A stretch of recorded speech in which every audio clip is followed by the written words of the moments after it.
21 number आयत पर आप पढ़ सकते हैं, खराई और सिधाई मुझे सुरक्षित रखे, क्योंकि मुझे तेरे ही आपको इस संसार में क्लेश है, मेरे को भी क्लेश है। 17 में लिखा है, मेरे हृदय का क्लेश बढ़ गया है और तू मुझे मेरे दुखों से छुड़ा।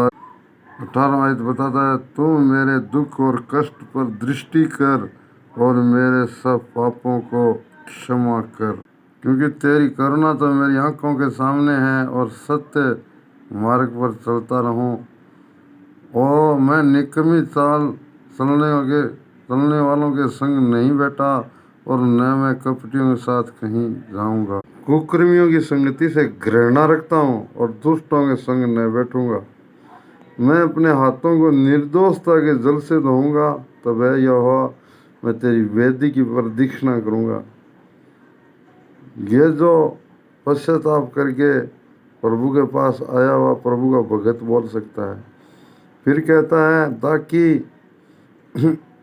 तेरा धन्यवाद ऊंचे शब्द से करूँगा और तेरे सब आश्चर्य क्रमों का वर्णन करूँ।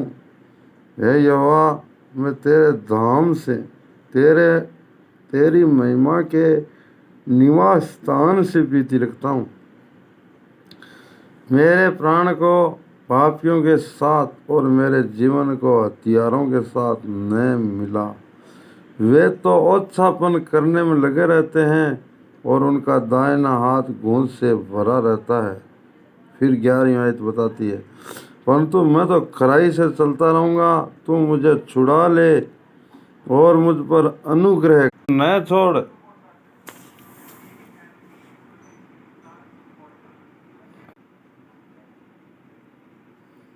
यदि विश्वास न होता तो जीवितों में पृथ्वी पर यहोवा की भलाई को देखूंगा तो मैं मूर्छित हो जाता। इसलिए यहाँ प्रभु का दास कहता है, यहोवा परमेश्वर की वाट जोता रहे, हिवावान और तेरा देह डर रहे।